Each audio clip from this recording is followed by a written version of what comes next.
Seth Rollins versus Braun Strowman starts the show, and Seth had a bunch of offense in at one point, and Braun just threw Seth off of him at a 1 count, and Braun hit a running power slam on Seth for the win. After the match, Braun gave Seth another running power slam, and Dean Ambrose came out to rescue his tag partner, but Braun just decked him and gave him 2 choke slams. As Braun is leaving, Cesaro and Sheamus come down to the ring, and bash Seth and Dean even more. Backstage, Mickie James walks into her locker room and finds a box of adult diapers and a walker, which she throws. She goes into the hallway and asks Emma and Alicia Fox where Alexa is, and she goes to her locker room. Nia Jax answers the door, standing in front of Alexa. Mickie says she wants Alexa, and Alexa tells Mickie she doesn't want to be in the ring with a mature woman, but Nia doesn't have an issue with it, and Mickie says you're on, and walks off. Elias sings a nice song for everybody, which gets interrupted by his opponent Titus O'Neil, and Elias won with the plectrum. Before Mickie James versus Nia Jax started, Alexa Bliss came out to watch the match from ringside. The match was good, and Mickie hit a tornado DDT from the second rope on Nia, but then Alexa jumped in the ring and hit Mickie, so Mickie wins by DQ. Alexa tried to continue the assault on the outside, but Mickie threw Alexa into a barricade and hit her with a super kick. After the break, backstage, Mickie is interviewed by I don't know who, and Mickie says she wants to go for the women's title. Kurt Angle walks up and gives her the match. It's going to happen at the TLC pay-per-view. Matt Hardy and Jason Jordan versed Carl Anderson and Luke Gallows in an alright tag match, and the Good Brothers got the win by hitting a magic killer on Matt.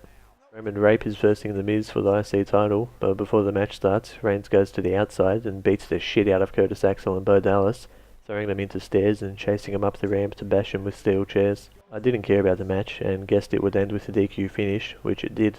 For some reason, Cesaro and Sheamus interfered and beat up Roman with The Miz. All 3 of them each hit their own finisher and then gave Reigns a triple powerbomb. Finn Balor came to the ring and called out Bray Wyatt, and Bray appeared on a Titantron and cut a good promo about Finn's demon fueling the man, and he said you don't paint your face to become the demon, you peel your skin to reveal it. Bray said Abigail is alive and she's dying to meet you. Then Bray transformed into what looked like him with paint on his face. I don't know if that's supposed to be Sister Abigail or what. Bayley and Sasha Banks had a tag match against Emma and Alicia Fox. The match was about 10 minutes and I didn't care about it. Emma walked out on Alicia and Bayley got the win for her team by hitting Alicia with a Bayley to belly for the pin. Enzo Amore came out limping and got in the ring to talk about what he's done for the Cruiserweights, getting them the main event slot on Raw twice now. He says if any of the Cruiserweights attack him, they'll be fired, and he has a paper saying it. Cruiserweight roster comes out again, and Enzo tries to leave, but they block him off at every exit, and he's forced back into the ring. He talks shit about all of them except Gran Metalik and Akira Tozawa.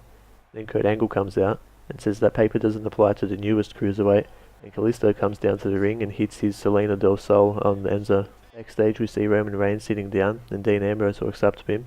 Then Seth walks up to the both of them, and Dean walks off, and then Seth walks off. The Shield's coming back, but this was a bit weird. They didn't say or do anything. We'll see you next week for the next Rush Raw review.